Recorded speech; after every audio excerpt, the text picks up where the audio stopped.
ને એક નથી વર્તતો, તે બેમાં કોણ શ્રેષ્ઠ છે? સ્વામી કહે છે તો જે અનુવૃત્તિમાં વર્તે છે એ જ શ્રેષ્ઠ છે. કેમ? જે સરસ કહ્યું, કેમ? જે યથાર્થ મહિમા સમજતો હોય તે જ અનુવૃત્તિમાં વર્તે છે. હવે આપણે આ મોટામાં કંઈક કહેવા જાય તો કે શું યથાર્થ મહિમા નહીં સમજતા હોય, એવું અમારે વિશ્લેષણ કરવાનો સમય નથી, એમાં મળતું નથી એટલે ઊભું રહી જવું. અને બીજી એક વાત છે 340મી પહેલા પ્રકરણ, એમાં ગોપાળન સ્વામી એમ કહે છે કે શ્રીજી મહારાજની અનુવૃત્તિમાં રહીને 340મી વાત પ્રકરણ પહેલું 3 પ્રકરણની વાતમાં શ્રીજી મહારાજની અનુવૃત્તિમાં રહીને પોતાનું ઉત્તમ કલ્યાણ કરવું એને શ્રેષ્ઠ સમજણ કહેવાય.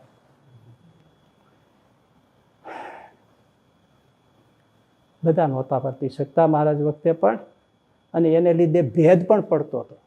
અરે મહારાજની હારે માન રાખ્યાના દાખલા છે જ તો, મહારાજને છોડીને જતા રહેના દાખલા છે. તો પુરુષોત્તમથી સામર્થ્ય પામ્યા હતા, સાક્ષાત મૂર્તિને દેખતા હતા, છતાં અનુવૃત્તિમાં વર્તી નથી શક્યા. એટલે મોટા હોય બધા અનુવૃત્તિમાં વર્તતા હોય એવું માની ના લેવું. અને જો એવું હોય તો ગોપાલ સાહેબ શીખવાડવું શું કામ પડે? અનુવૃત્તિ બહુ કઠણ છે રેવી, માટે અનુવૃત્તિમાં રહેવું શ્રીજી મહારાજ એમણે જે કહ્યું છે એમ કરાય. મન કર્મ વચને એમણે શ્રીજી મહારાજે કહ્યું છે એમ કરાય. એમાં મળે તો પછી બીજા કોઈ હોય એનું કરાય. રામાનંદ સાહેબ જતા રહ્યા. જોઈજો આગળ સરસ કેવી કેવી ઘટના છે પ્રભુ, એક ઘટનામાં બધું આવી જાય, આપણને હિંમત આવી જાય કે નિષ્ઠા ને કહેવાય. રામાનંદ સ્વામી જતા રહ્યા, વિષ્ણુ કાંચી ગયા દક્ષિણમાં, રામાનુજાચાર્યનો સાક્ષાત્કાર કર્યો, એમના થકી દીક્ષા લીધી, વિશિષ્ટાદ્વૈતનો સ્વીકાર કર્યો, સાક્ષાત્કાર થયો શ્રી કૃષ્ણ ભગવાનનો. ફરતા ફરતા પાછા આત્માનંદ સ્વામી પાસે આવ્યા. એમને મળ્યા કે આ સત્ય છે, હું સાક્ષાત્કાર કરીને આવ્યો. ગુરુ તમે મને સમાધિ નિરાકારની કરાવી હતી, પણ હું સાકાર સમાધિ કરીને આવ્યો છું, અને રામાનુજાચાર્ય થકી દીક્ષા પામીને આવ્યો છું. આત્માનંદ સ્વામીને ધન્યવાદ દેવા પડે. એમણે કીધું અરે તું તો બેટા મારો શિષ્ય કહેવાય, તું મને આ સત્ય સમજાવે છે, આજથી હું મારો અદ્વૈત મત છોડી દઉં છું. પ્રભુ અને રામાનંદ સ્વામીએ કહેલો, રામાનુજાચાર્યનો રામાનંદ સ્વામીએ સમજાવ્યો એ વિશિષ્ટાદ્વૈત મતનો સ્વીકાર આત્માનંદ સ્વામીએ કર્યો. હરિલીલામૃત કળશ 4માં બધું લખ્યું છે, અન્યત્ર આપણા ગ્રંથોમાં પણ છે.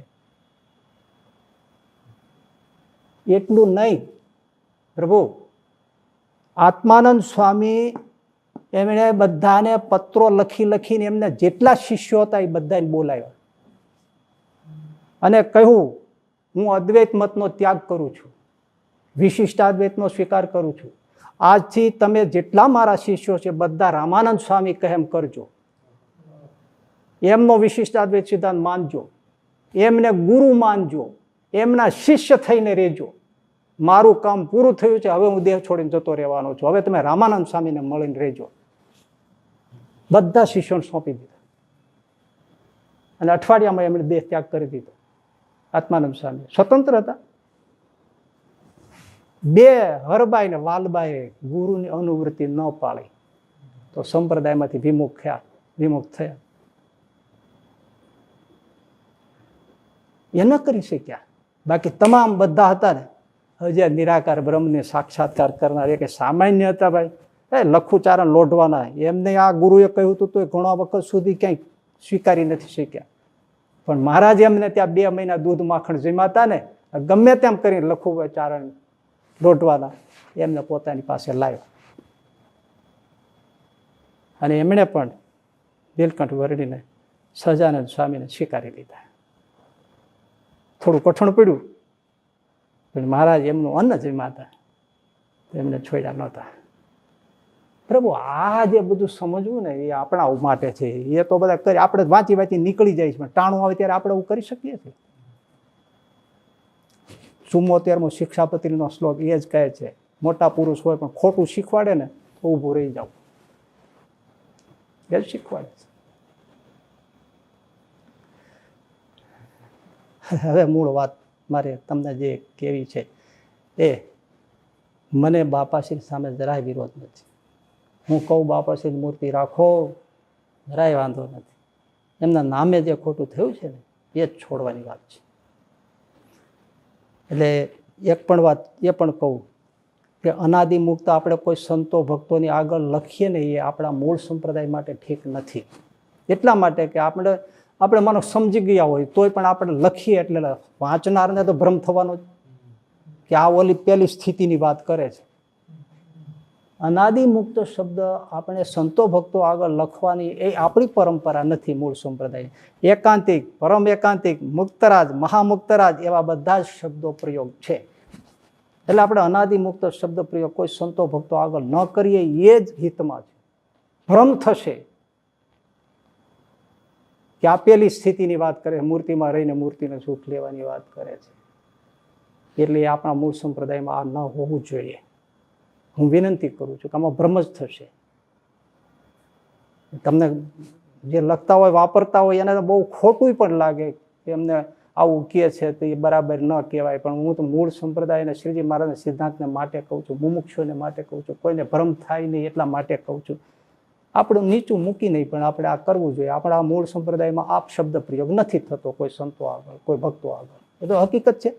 આવું જ લખાય છે. પરમ એકાંતિક, એકાંતિક, શ્રીજી મહારાજના લાડીલા, મહામુક્ત, મુક્તરાજ એવા શબ્દો છે. આપણે એમાં શું ઓછું છે? બીજું કડવું લાગે પણ હું કહું કેવા કીધા વગર છૂટ્યો નથી. મૂર્તિ રૂપ થવું છે, મૂર્તિમાં રહેવું છે એ શબ્દો મૂળ સંપ્રદાયના નથી.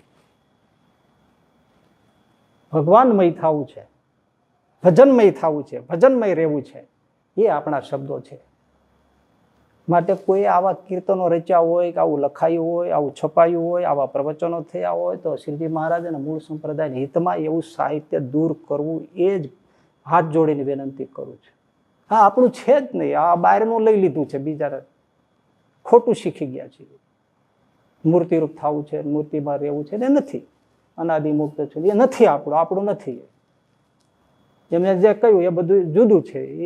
એના માટે આપણે ભ્રમ થાય. બધું જે નંદ સંતોએ જે વાપર્યું છે, ભજનમય રહેવું, સ્મરણમય રહેવું, એ જ આપણા શબ્દો છે. ભજનમાં રહેવું, ભક્તિમાં રહેવું, સ્મરણમાં રહેવું એ શબ્દો હોવા જોઈએ. ત્રીજું, હું આત્મા છું, હું બ્રહ્મ છું, હું અક્ષરરૂપ છું, હું ચૈતન્ય છું, એ આપણા વચરામૃતના પ્રસાદી રૂપ શબ્દો છે. આપણે કોઈના ઉછીના સૂત્રો લઈ અને કંઈક કરીએ તેમાં ભ્રમ થાય છે. આપણે ત્યાં આપણો પ્રચાર ન કરીએ તો આપણે બીજાનો શું કામ પ્રચાર કરીએ? જે ખોટું હોય એનો. રોટલા કોઈક ના ખાય ને પ્રચાર કોક નો કરીએ એવું કઈ હાલે? એટલે આપણે શ્રીજી મહારાજના નંદ સંતોના જે પ્રસાદી સૂત્રો છે એ સૂત્રોનો પ્રચાર કરીએ, એ સૂત્રોથી શીખવાડે. અરે આત્મા છું એમ આપણે બોલીએ તો આમ સ્થૂળ દેહને ખોટું કરવાની સાધના આવે વચનામૃતમાંથી, સૂક્ષ્મ દેહને ધક્કો લગાડવાની વાત આવે, શરીરમાં કોઈ તકલીફ હોય, આ હોય તે હોય, છતાંય ન ગણકારીને ભજન કરવું. સૂક્ષ્મ દેહમાં આપણે માન અપમાન થયું હોય, કાંઈ બીજું હોય તે મનમાં રજોગુણ તમોગુણ એને આઘા કરીને મૂર્તિનું ભજન કરવું, એ સાધનામાં આવે. આત્મારૂપ છું એમ બોલીએ તો. એટલે એ પ્રસાદી સૂત્રો વાપરવા, એમાં જ આપણા સંપ્રદાયના સિદ્ધાંતોનો અને આપણું અને શ્રીજી મહારાજના સિદ્ધાંતોનો હિતની રક્ષા છે. આપણું પકડીએ, આપણે આપણું ભૂલી જાય છે. અને આ એક હમણાં આ બધું આવું નવું બધું એવું થઈ ગયું છે કે આરતીથી માંડી સુધારા કરવા માંડવા. એ તો સાવ ખોટું છે. મુક્તાનંદ સ્વામીને પ્રસાદીભૂત આરતી છે. ગોપાળાનંદ સ્વામી આ બધું ગોઠવી દીધું છે. આરતી હોય, રામકૃષ્ણ ગોવિંદની ધૂન હોય, નવીન જીવમત એટલે રાધિકાષ્ટક હોય, એ બધું આપણને સ્વામીએ ગોઠવી આપ્યું છે, ગોપાળાનંદ સ્વામી. તો આપણે એવા કેવા કે આપણે એને હડસેલીને આપણું ગોઠવી દઈએ મનગમતું. અને આપણને લાગે એવા અષ્ટકો મૂકી દઈએ, રાધિકાષ્ટક કાઢી નાખીએ અને સ્વામિનારાયણ અષ્ટક એવું કંઈક આપણે રચીને મૂકી દઈએ એટલે હું સર્વોપરી ઉપાસના થઈ જાય છે. જો માફ કરજો સાંભળનારા, શંકરાચાર્યને નામે જે કાંઈ પછી સુધારા થયા અને એમણે આ કરવું ને આ ન કરવું એવું શંકરાચાર્ય બધું શીખવાડેલું, કહેલું છે. ભગવદ્ ગીતાનો પાઠ કરવો, સહસ્રનો પાઠ કરવો, વિષ્ણુની પૂજા કરવી, પવિત્ર બ્રાહ્મણને ત્યાંથી ભિક્ષા લેવી, આવું વિધિ નિષેધ, એટલે આ કરવું ના ન કરવું એવું શંકરાચાર્ય જે કહ્યું છે. તો શ્રીજી મહારાજ કે હાલના બધા એવા જ્ઞાનીઓ થઈ ગયા, વેદાંતિઓ થઈ ગયા છે, તે વિધિ નિષેધને ખોટા ગણે છે કે આ કરવું ના કરવું એ બધું ખોટું છે. તો ત્યાં એક શ્રીજી મહારાજ શબ્દ પ્રથમના 42માં વચનાત્મા બોલે છે કે આ અત્યારે જે વિધિ નિષેધના હાલના જ્ઞાનીઓ ખોટા કહે છે, તો એ શું બધા શંકરાચાર્યથી મોટા થઈ ગયા છે? તો હું એ કહું છું, શ્રીજી મહારાજ આજે એમ બોલતા છે કે આ રામકૃષ્ણ ગોવિંદ ને રાધિકાષ્ટક ને આ બધું જે આરતી ને બધું અમારા ગોપાળાનંદ સ્વામી ગોઠવી ગયા છે અને આ સુધારો કરનારા એ શું આ ગોપાળાનંદ સ્વામીથી મોટા થઈ ગયા છે? કે તો વિચાર કરવો જોઈએ સુધારા કરનારા હોય કે આપણે શું ગોપાળાનંદ સ્વામી મોટા થઈ ગયા? શ્રીજી મહારાજ જ બોલતા છે કે આ બધા આજકાલના બધા રામકૃષ્ણ ગોવિંદ ને રાધિકાષ્ટક ને આ બધા એમાં સુધારા કરે છે, શ્રીમદ નારાયણ કાઢીને સ્વામિનારાયણ મૂકે છે. પણ શ્રીમદ નારાયણમાં વાંધો શું છે? નારાયણ તો છે. અને આવું કરીએ તો જો સર્વોપરી ઉપાસના થઈ જાય. સર્વોપરી ઉપાસનાનો અર્થ જ એ છે કે પોતે કોઈ એક રોમ જેટલો ફર્ક કરે નહીં વચનમાં. સુધારા કરનારા શું ગોપાળાનંદ સ્વામી મોટા થઈ બોલે શું ખબર? અમારે તો એક સ્વામિનારાયણ ખપે, બીજું કાંઈ ખપે નહીં. એટલે સ્વામિનારાયણ ખપે ને એટલા માટે ગોપાળાનંદ સ્વામી સમજીને જ કર્યું છે. તો ગોપાળાનંદ સ્વામી અજ્ઞાની છે તો ગોઠવીને ગયા.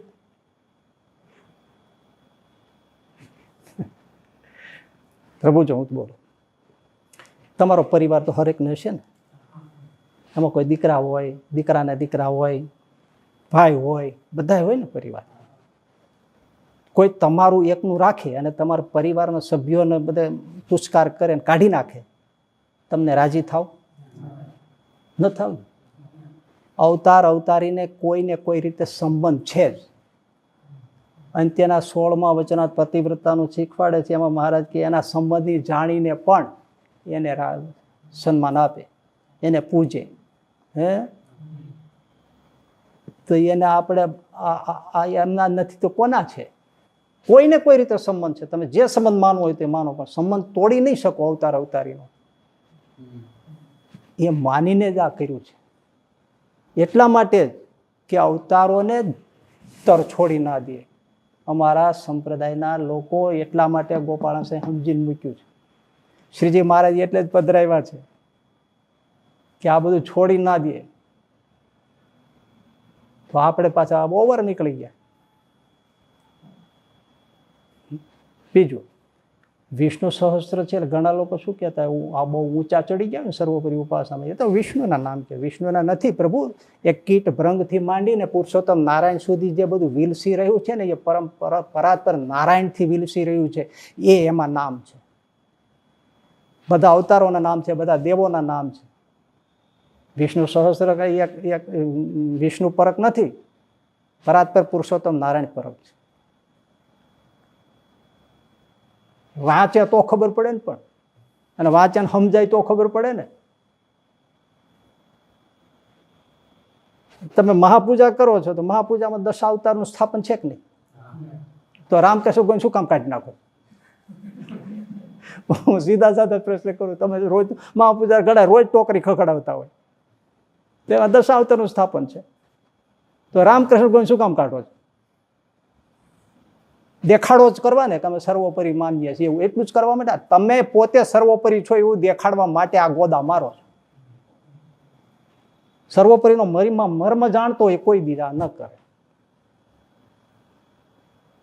રામ પણ કોણ છે? કૃષ્ણ પણ કોણ છે? ગોવિંદ પણ કોણ છે? જરાક તો વિચારો. કોઈ બીજો છે? એક જ નારાયણ હોય, એ જ વિલસી રહ્યો હોય. રામાનુજાચાર્ય કહ્યું છે કે તમે કોઈ પણ શબ્દ બોલો એ નારાયણ પરક જ છે. પ્રભુજી હું એમ કહું કે ગોવિંદ પણ કોણ છે? આરામ આપે એ રામ છે, જે ચિત્ત ખેંચી લે એ કૃષ્ણ છે. વિષ્ણુ કોણ છે? જે વ્યાપક છે. વાસુદેવ કોણ છે? કણકણમાં જે વસીને બેઠો છે. તો તમે આને ધોકા કેમ મારી શકો? તમે શ્રીજી મહારાજ 10 અવતાર વરતાલમાં પધરાવ્યા છે, પંચદેવો બધે પધરાવ્યા છે. અને મેં વચ્ચે કીધું હતું આ સિરીઝમાં જ, હિન્દુ ધર્મ તરીકે ટકવા માટે આ એકતા જરૂરી છે. બહુ દીર્ઘતા વાપરીને અવતારોનો દ્રોહ ન કરે, એ બધાને છોડી ના દે, એવા હેતુથી જ ગોપાળાનંદ સ્વામી રામકૃષ્ણ ગોવિંદને રાધિકાષ્ટક મૂક્યું છે. બીજું છે, આ હિન્દુ ધર્મ તરીકે એક રહ્યો, એક હશો તો જીવતા રહેશો. આપણે જ બધા એકબીજા રામકૃષ્ણ કોણીઓ મારીએ, કોણ કોને સાચવશે? એ પ્રભુ, કંઈક એ ગોપાળાનંદ સ્વામી શ્રીજી મહારાજની દ્રષ્ટિને જ સમજીએ માવતર. બીજું તમને જો સમજતા આવડે તો હું તમને કહું, મહાભારતનું યુદ્ધ થયું ને પ્રભુજી, પછી દ્રોણાચાર્ય આવ્યા. એનાથી એવું વરદાન હતું, હથિયાર ફેંકે એવું નહીં, બાણ ફેંકે એવું નહીં, ખાલી કામથી પકડી રાખે ને તો કોઈ અસ્ત્ર શસ્ત્રોથી મરે નહીં, એવા દ્રોણાચાર્ય હતા. આમ પકડી રાખીને આમ ઊભા રહી જાય તોય બધા શસ્ત્રો આવી આટા મારીને વૈયા જાય, એવા દ્રોણાચાર્ય હતા. હવે આ ડોહાન મારવા કેમ? ભગવાન કૃષ્ણએ કીધું, ભીમ અશ્વત્થામા નામના હાથીને માર. અશ્વત્થામા દ્રોણાચાર્યનો દીકરો, એને બહુ પ્રિય છે, એનું મરણ સાંભળશે એટલે હથિયાર ફેંકી દે છે, પછી જ મરશે આ ડોહો. ભીમને તો તરત સ્વીકૃતિ છે, માર્યો અશ્વત્થામા, અને ચારે બાજુ બુમરાણ મહાભારતમાં મચાવ્યું કે અશ્વત્થામા હતઃ, અશ્વત્થામા હતઃ. પણ દ્રોણાચાર્ય વિચાર કરતા થઈ ગયા કે ભીમનું સાચું ન મનાય, મને યુધિષ્ઠિર કહે તો હું સાચું માનું. એટલે ભગવાન કૃષ્ણે એમને સમજાવ્યું કે તમે બોલો બોલો અશ્વત્થામા હતઃ, અશ્વત્થામા હતઃ. તો કે ખોટું કેમ બોલાય, ખોટું કેમ બોલાય? યુધિષ્ઠિરના સત્યથી એનો રથ, યુધિષ્ઠિર મહારાજનો પૃથ્વીથી 1 હાથ ઊંચો ચાલતો, એટલો સત્યનો એનો પ્રતાપ હતો, ધરતીને અડતો નહીં. હું ખોટું કેમ બોલું? કૃષ્ણ ભગવાને કહ્યું કે હું કહું છું બોલો, નહીં ત્યારે આ મરશે નહીં. બોલવા તૈયાર થયા. અશ્વત્થામા હતઃ નરો વા કુંજરો વા. હાથી કે માણસ મર્યો એ મને ખબર નથી, પણ ભગવાન કૃષ્ણને ખબર હતી એટલે ભીમને તૈયાર રાખ્યો હતો. અશ્વત્થામા હતઃ એટલું બોલે એટલે તું શંખ ફૂંકજે એટલે નરો વા કુંજરો વા સંભળાય જ નહીં. અને એ નરો વા કુંજરો વા, અશ્વત્થામા મરાયો છે પણ હાથી મરાયો છે કે માણસ મરાયો છે મને ખબર નથી, એવો શંખ ફૂંક્યો, એ કઈ સંભળાણું નહીં. અને દ્રોણાચાર્યનો ધૃષ્ટદ્યુમ્ને માથું કાપી નાખ્યું. દ્રોણાચાર્યનો અંત આવ્યો, હથિયાર મૂક્યા ભેળું, કારણ કે સમાધિમાં જોવા ગયા સાચું છે ખોટું. અને ભગવાને ધૃષ્ટદ્યુમ્નને કીધું મારી નાખ્યું, મારી નાખ્યું. થયું હવે સમજવાનું છે. એ જેવો યુધિષ્ઠિર મહારાજ બોલ્યા કે અશ્વત્થામા હતઃ, ત્યાં સુધી કાંઈ ન થયું. એ નરોવા કુંજરોવા બોલ્યા, રથ ધડામ કરતો હેઠો આવી ગયો. સત્ય શું ભગવાને કહ્યું તે. આ નરોવા કુંજરોવા એ આમ લૌકિક રીતે સાચું દેખાય, એ કરવા ગયા એમ રથ નીચે પડી ગયો. મારું એટલું જ કહેવાનું છે, શ્રીજી મહારાજ ને ગોપાળાનંદ સ્વામી કે ને એ પરમ સત્ય છે. બાકી આપણું બધું કરેલું નરોવા કુંજરોવા છે, આપણને નીચે જ પછાડે પ્રભુ, નીચે જ પછાડે. તમે ગમે એવા ડીંગ મારો, આ એક દ્રષ્ટાંત હાથમાં આવી જાય તમને તો કોઈ મહારાજની મરજી લોપી નવું કરે નહીં. નરોવા કુંજરોવા થાય એટલે ધડામ નીચે પડે. તમે તમારું કર્યું છે, વાત સાચી છે ને, મહારાજ કે એમ કરો એમાં જ તરી જાય. અરે રોડ ખોડ્યો પથ્થર આપીને કે આખી જિંદગી પૂજ્ય, એને પૂજતો રહે એ અક્ષરધામમાં પામે ને એની સેવામાં રહીએ. અને જે સંશય કર્યા કરે એ જતો રહે. સત્ય છે ને, પરમ સત્ય તો આ જ છે. વસુદેવજી જેવા કોણ સત્યવાદી છે કે એના દીકરાને આપવા સામે ગયા કંસને? બોલો. જન્મતાની સાથે કંસને વચન આપ્યું હતું કે તારે તો 8મા ગર્ભની પુત્ર એની મારબાને એનું મૃત્યુ છે એવું માને છે ને હું તને એક એક દીકરા આપતો જઈશ. લઈને ગયા અને એ વધારી નાખતો. એ તો બધી કથા ભાગવતમાં તમે સાંભળી છે. પણ છેલ્લે ભગવાને કીધું તું મને ગોકુળમાં મૂકી આવજે. આ સત્યવાદી વસુદેવને કહ્યું તો વસુદેવે સંશય ન કર્યો. ટોપલે મૂકીને ગોકુળ મૂકી આવ્યા કે નહીં, ત્યાંથી દીકરીને લઈ આવ્યા. આ પરમ સત્ય છે ભાઈ. ભગવાન કહે એમ કરાય. આપણા મન ધારા ગમે એટલા ગોઠવીએ ને ચોકઠાઈ નરોવા કુંજરોવા છે એ આપણું પતન કરે. માટે આરતી એની એ શબ્દશઃ એમાં કોઈ ફેરફાર ન કરાય. પરમ કલ્યાણ જોતું હોય તો. નહીં તો નરોવા કુંજરોવા છે યાદ રાખો. રામકૃષ્ણ ગોવિંદ એમનેમ જ રખાય, રાધિકા કષ્ટક એમનેમ જ રખાય. ગોપાળાન સેન મોટા થઈ ગયા એક જ પ્રશ્ન પૂછવો જાતને. જુઓ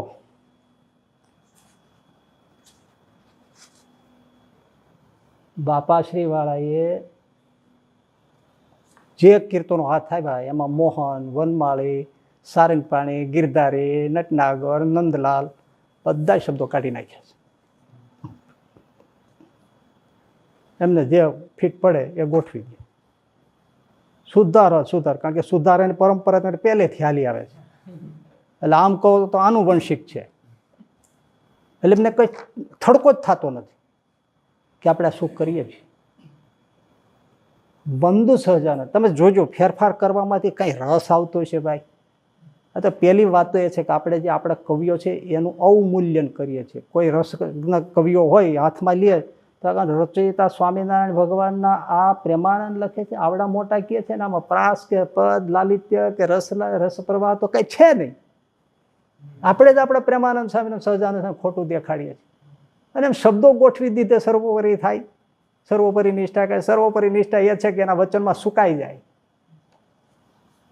વચન વિવેકી જે નરની નારી પાનવા. હે જનક રાજા એક દી વચન ચૂકી ગયા તા પાનવા, અને તે ઘડે દીધો તો એને પાવ. એ કરે વરસ સુધી એમાં હાને. શું બધા ભજનો છે ભાઈ પ્રભુ, હવે મને તો શું કરું. વચન એને કહેવાય. હા જો બંધુ સહજાનંદમાં આ તો થોડું તમને લઈને આ બધું મારે હવે તો થોડું સમરી જ કરી રહ્યો છું. આવો મારા મોહન મીઠડા લાલ કે જોવું તારે મોર તેરેલો. શું રસ પ્રવાહ છે. મોહન મનને મોહી લે અને મોહન કે આમાં વાંધો શું આવતો છે. અને મીઠડા શબ્દ, મીઠડા. બાકી તો માણસ માત્ર કડવા ઝેર જેવા હોય છે. બહારથી રૂડા દેખાય પણ પહેલા રહ્યો ખબર પડે કડવો ઝેર જેવો છે. અને દરેક કામ તમે જોવો ને, કડવા ચીબડા પાકે ત્યારે મીઠે થાય. કડવાની લીંબડી છે, કડવા લીંબડાની એ પાકે ત્યારે મીઠી થાય. ખાટી કરી મીઠી થાય. માણસ એવો છે જેમ જેમ મોટો થાય એમ કડવો થતો જાય. બોલ એમાં મીઠડા શબ્દ એ છે કે મારો સહજાનંદ સ્વામી મીઠડો છે. મીઠા કરી નાખે બીજાને. બધે મીઠા બોલે ચાલે. અરે કેવા શબ્દો વાપરા પ્રેમાનંદ સ્વામી. આમણે સુધારો કર્યો. હવે જો તમારે રસ આવે તો કહેજો, હું બોલું. એ આવો મારા સુંદર શોભતા લાલ કે જો તારે મોર તેરેલો. રસ મરી ગયો જો. હે પ્રભુ હજી જો. મન મારું મોહું મોહન લાલ પાઘળડીની ભાત મારેલો. આમણે ફેરફાર કર્યો બાપાશ્રી વાળાએ. મન મારું મોહું સહજાનંદ કે પાઘળડીની ભાત મારેલો. રસ મરી ગયો. પદ લાલિત્ય જતું રહ્યું. આ બીજા પદમાં તો છઠ્ઠા પદમાં વાલા મારે સુખ સંપત તમે શ્યામ મોહન મન ભાવ તારેલો. સુધારો કર્યો. વાલા મારે સુખ સંપત તમે નાથ શ્રીજી મન ભાવતા રેલો. તુમડા કાંકરા નાખીને ખખડાવતા હોય ને એવું લાગે. આવે રસ મારા 7મા પદમાં. કટિલંકા જોઈને જાદવરાય કે મન રંગ ચોળ છે રેલો. સુધારો કર્યો. કટિલંકા જોઈને સહજાનંદ કે મન રંગ ચોળ છે રેલો. અધિકાર પેલા કોઈને આપ્યો. અને એક વાત કહું, હાથ જોડીને કહું, શ્રીજી મહારાજની સામે આ પદ ગવાયા છે. 48મું વચરામૃત હે ને મધ્યનું. મહારાજ ઊભા થઈ ગયા. હું આ સાધુને દંડવત પ્રણામ કરું એવું મને મન થાય છે. આટલું પ્રસાદીભૂત. અને બીજું 8 પદ એ શ્રીજી મહારાજના 8 અંગનું વર્ણન છે. અને એના ઉપર આ છેદ કરવો એ મૂર્તિ ઉપર છેદ માર્યા બરાબર છે. જીવ કેમ હાલે? મૂર્તિરૂપ કીર્તન છે આ. એના ઉપર છરી ચલાવવાની, શ્રીજી મહારાજના અંગ ઉપર ચલાવવા બરાબર પાપ લાગે. એવું ન કરી શકાય. જેને નિષ્ઠા હોય ને ન કરી શકે કે હું શું કરું છું. મહાપ્રસાદીભૂત દિવ્ય શ્રીજી મહારાજની મૂર્તિરૂપ, એમાં કેમ આમ છેદ કરી શકાય? અને બીજું મને જવાબ દો, વૈદ કે ડોક્ટરે આપેલી દવાની માત્રામાં પણ આપણે જાતે ફેરફાર કરીએ તો રોગ મટે? તો આ બહુ રોગ ટાળવાની આ ઔષધિ છે વંદુ. એમાં આપણે મન ફાવે એમ ફેરફાર કરી નાખીએ, કલ્યાણમાં નડતા રોગ ટળે ખરા? પ્રભુ જરાક વિચારો, પાછા વળો પ્રભુ. આમાં છે શું? બાપાશ્રીને નામે કોઈ સાહિત્ય લેવા જાઓ એટલે તમારે જો કીર્તન સાચા તમને ન મળે, ફેરફારવાળા મળે. વચનામૃત લેવા જાઓ સાચું ન મળે. આ થાય. અક્ષર પુરુષોત્તમમાં જાઓ તો એમાં ચરિત્રોનો કોઈ લેવા જાઓ તો એમાં એનું કાંઈક ગુણાતીતાની સામે કરી નાખે અને પછી કાંપોતાનો સિદ્ધાંત થોડો નાખી દે. એ ભેળસેળ એ રીતે કરે. આ આખા શબ્દો બધું કાઢી નાખે અને બધું નવું ગોઠવે. આખું વચના નવું ગોઠવી દીધું. બીજા મેં વાંધો શું આવે? કે ને ભાઈ, જે ડાળા ચાવી ગયા ને પાંદડા ચાવતા શું કઠણ પડે? આખા ડાળીઓ ચાવી ગયા, મોટે મોટા થુમડા જેવા આવા ડાળા ચાવી ગયા, અને પછી પાંદડા ચાવતા શું વાર લાગે? એને બધું ઉડાડી જ નાખે. એટલે તમને ત્યાં સાચું સાહિત્ય નહીં મળે. તમારે સાચું વચનામૃત વાંચવું હોય તો વડતાલ કે એમ જાઓ. મૂળ સંપ્રદાયની પ્રતો, કીર્તનો, વચનામૃત, ભક્ત ચિંતામણી, બીજા જે એ ગ્રંથો તમને સાચા. ત્યારે એટલે જ કહું છું, મૂળ સંપ્રદાયવાળા સંતો ભક્તો બધાની એ ફરજ છે કે આપણે આ જે ગ્રંથો, જે કીર્તનો, જે સાહિત્ય છે એને મૂળ રૂપમાં સાચવવા એ આપણી ફરજ છે. સાચું ગોતવા ક્યાં જાય છે લોકો? આ તકલીફ છે. હવે પ્રથમ શ્રી હરિને થોડું થોડું તમને આપતો જાઓ. નાવા બેસે રે નાથ લાઠી વાળી, કરલઈ કળશો રે જળ ઢોળે વનમાળી. બરાબર છે? આ 7મું પદ છે. અમુક જ મેં તમને થોડો સંભળાવવાના સમય પ્રમાણે અમારે કહેવાય તો એમણે ફેરફાર કર્યો બાપાશ્રી વાળા. પલાઠી વાળી રે નાવા થાય તૈયાર, કરલઈ કળશો રે જળ ઢોળે તહેવાર. આ પણ કરવાની શું જરૂર છે? પણ એમાં શું વનમાળી આવે ને એની યારે વિરોધ. તો શું આપણા સજાને છે વનમાળી નથી? શું પણ હવે પ્રભુ કોણ સમજાવવા જાય? 8મું પદ જોજો. પગ સાથળને રે લુઈને સારંગ પાણી. એને વાંધો આવશે સારંગ પાણી આરે. પગ સાથળને રે લુઈને સારંગ પાણી, કોરા ખેસને રે પહેરે સારી ફેટે તાણી. આમ આખી લીલા છે ને, કેવી રીતે મારે ધોતી પહેરતા, હવે એ ફેરફાર કરે છે. પગ સાથળને રે લુઈને શોભા ધામ, કોરા ખેસને રે પહેરે શ્રી ઘનશ્યામ. આખી લીલા જ પતી ગઈ. ખેસ પહેરવાની જેમની રીત હતી એ જ મરી ગઈ. વાંધો સારંગ પાણી આવી એટલે તો એમાં સારંગ પાણી આરે તમારે વાંધો, એમાં શ્રીજી મારે ધોતિયું પહેરવા તમે હરખું કાન ન દો, એને સારી રીતે ધોતી તો પહેરવા દો, કેસ પહેરે સારી પેટે તાળી ઢીલી કા રાખો ધોતી. આપણી મારામારીમાં બિચાર એ દુઃખી થઈ જાય. હજી જુઓ, જમતા ડાબા રે પગની પલાઠી વાળી, તે પર ડાબો રે કરમે લેવન માળી. આ ઓરિજિનલ મૂળ બાપાશ્રી વાળે ફેરફાર કર્યો. પગ ડાબા પગની રે વાળી પલાઠી નાથ, તે પર ડાબો રે હળવે મેલે હાથ. અરે પણ શું કરો છો? અને એના ભક્તો તો બધા ગાતા જ હશે, કારણ કે મૂળ તો એમણે કે વાંચ્યું નથી, સાંભળ્યું નથી, જોતા નથી, માણ્યું નથી, માણવા આવવું નથી. પ્રભુ આપણે મૂળ સંપ્રદાયમાં એક ક્યાંક દેખાય છે. આજે પ્રથમ શ્રી રહીને છે ને, એમાં 9મા પદમાં સંત હરિજન ને રે સાથે લઈને શ્યામ, નાવા પધારે રે ઘેલે પૂર્ણ કામ.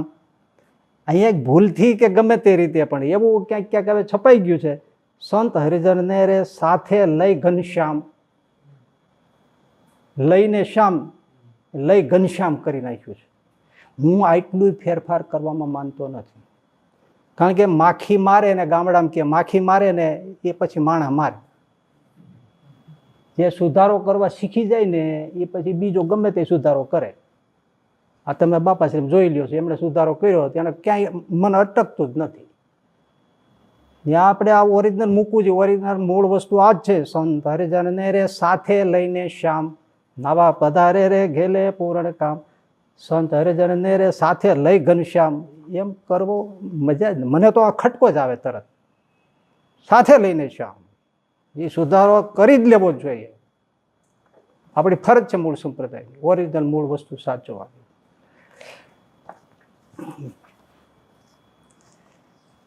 એક મીઠી વાત બીજી છે, કીર્તનો થોડાક લઈ લો એટલે પછી મારે થોડો આસ્વાદ બદલ, હજી થોડીક વાત છે, જલ્દી પૂરું કરીશ. બહુ પ્રસિદ્ધ કીર્તન છે, ભૂમાનંદ સાહેબ. સર્વે સખી જીવન જોવાને ચાલો રે, શુક સનકા દીકા ઉત્તમા જશ ગાવે રે, નૃત્ય કરી નારદ વીણા બજાવે રે. કેવો પ્રવાહ! હવે આ સુધારો કર્યો બાપાશ્રી વાળાએ.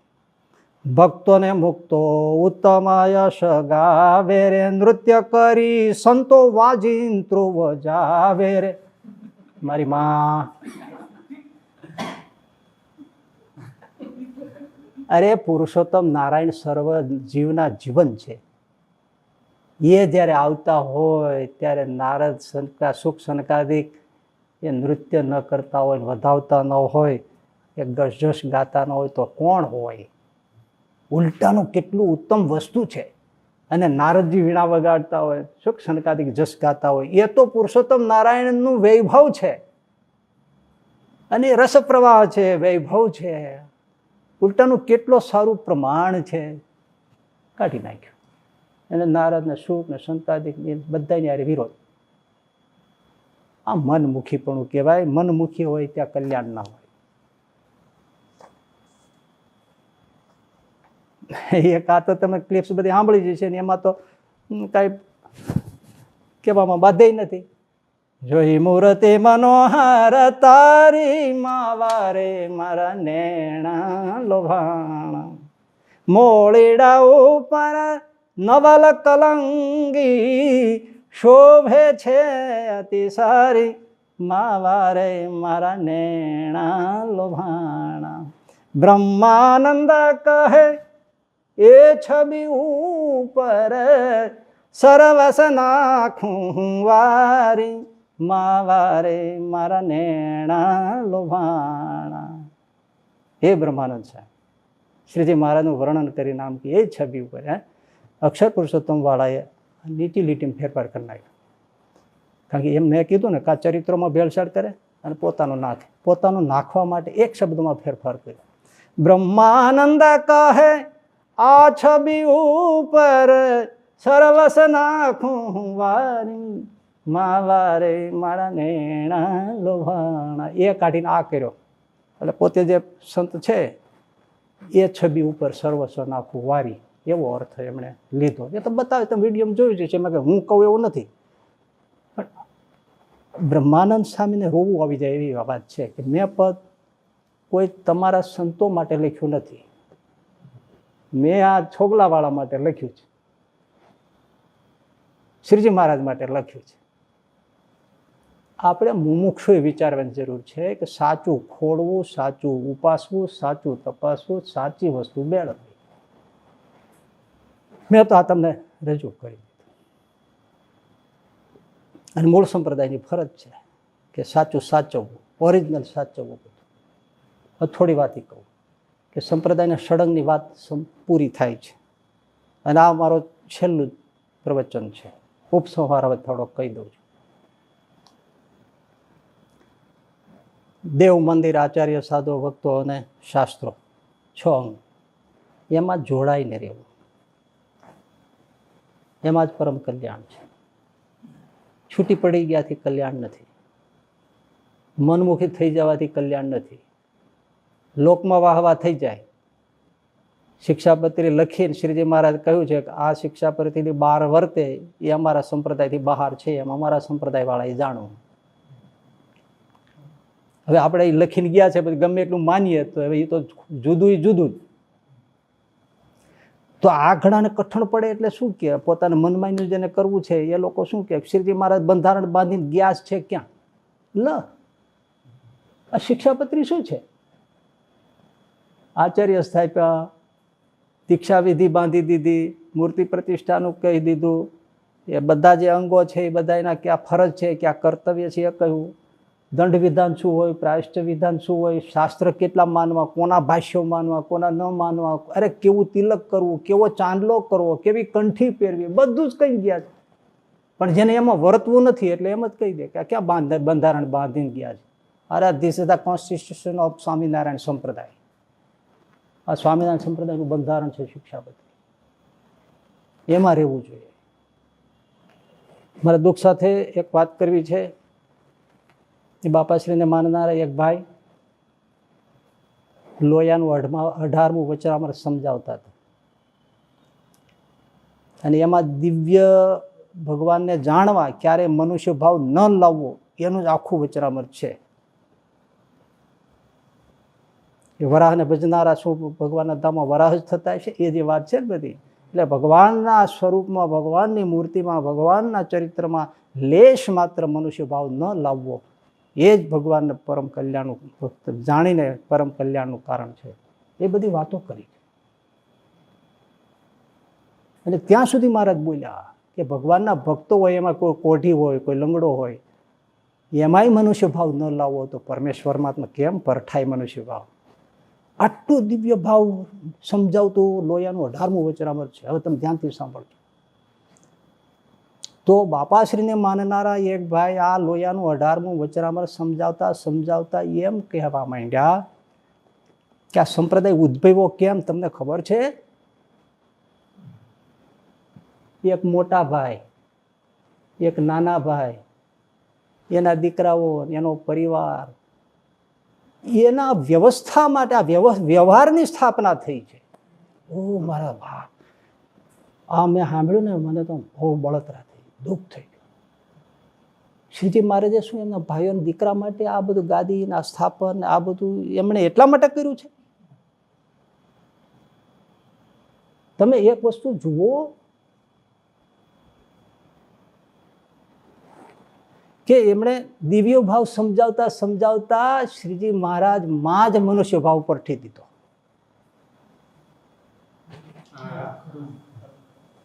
વચનામૃત સમજાવે છે લોયાનો 18મું. હું બધું તો નહીં કહું, પણ એમાં વસ્તુ સ્થિતિ એ હતી કે તમારે અમારામાં દિવ્ય ભાવ ક્યારેય ચૂકવો નહીં, એવું એનું તાત્પર્ય કહેવાનું એ હતું. એટલે પોતામાં દરેકે દિવ્ય ભાવ રાખવાનું શીખવાડતા હોય. એ બોલ્યા કે હું તમને બહુ મળતો નથી એટલે સારું છે, નહીં તો તમને તરત અવર ભાવ આવે, એટલે કે દિવ્ય મનુષ્ય ભાવ આવે.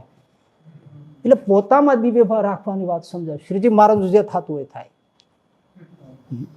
શ્રીજી મહારાજનો દિવ્ય ભાવ જ રાખવો, મનુષ્ય ભાવ પરઠવો નહીં. લોયાનું 18મું વચનામૃત આ સમજાવે છે. અને એમાં જ આવો મનુષ્ય ભાવ ભયંકર પરખી બેઠા. એના ભાઈઓને એના દીકરાઓને એના માટે આ ગાદી સ્થાપન આ સંપ્રદાયના 6 અંગો ને બધું મંદિરોને એના માટે બાંધ્યું છે એમણે. જો સાંભળજો, કેટલો મોટો મનુષ્ય ભાવ પરથી બેઠા એ ઇષ્ટમાં. પંચાળાનું 7મું વચનામૃત સ્પષ્ટ શબ્દમાં શ્રીજી મહારાજ કહે છે, જેને ભગવાનમાં મનુષ્ય ભાવની શંકા થઈ એ પછી ઉર્ધ્વ રહેતા નૈષ્ઠિક બ્રહ્મચારી હોય કે મહાત્યાગી હોય તો પણ એનું કલ્યાણ થવું કઠણ છે. પછી ગમે એટલી કલ્યાણની ડીંગ મારે તો થાય શું? કારણ કે એને આ સંપ્રદાયના 6 અંગમાં કોઈ દી દિવ્ય ભાવ આવવાનો જ નથી, મનુષ્ય ભાવ જ આવવાનો છે, વ્યવહાર ભાવ જ આવવાનો છે. અને પંચાળામાં 7માં શ્રીજી મહારાજ એમ બોલે છે કે જેને આવો મનુષ્ય ભાવ આવ્યો ભગવાનના, એ ગમે તો ઉર્ધ્વ રહેતા નૈષ્ઠિક બ્રહ્મચારી હોય, મહાત્યાગી હોય તો એનું કલ્યાણ થવું અતિ કઠણ છે. ન વંચાતું હોય તો પાછું વાંચી લે. પંચાળાના 7મા વચનામાં છેલ્લો પેરામાં લખ્યું છે, કલ્યાણ થાય. માનો તમે? પોતે તો ભૂલા પડે, અનેકને ભૂલા પાડે. પ્રભુ આવું થાય. અને શ્રીજી મહારાજે સ્પષ્ટ મધ્યના 27મા વચનામાં કહ્યું છે કે અમે મંદિરો શું કામ બાંધ્યા છે, શું કામ કરાવ્યા છે?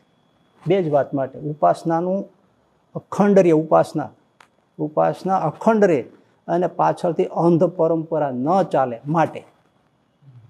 હવે તમે જોવો, આ 6 અંગમાંથી જે બહાર નીકળી ગયા, શ્રીજી મહારાજ સ્થાપિત દેવ, આચાર્ય, સાધુ, સંતો, શાસ્ત્રો, મંદિર, દેવ, ત્યાં બધી અંધ પરંપરા ચાલે છે કે બીજું કઈ ચાલે છે?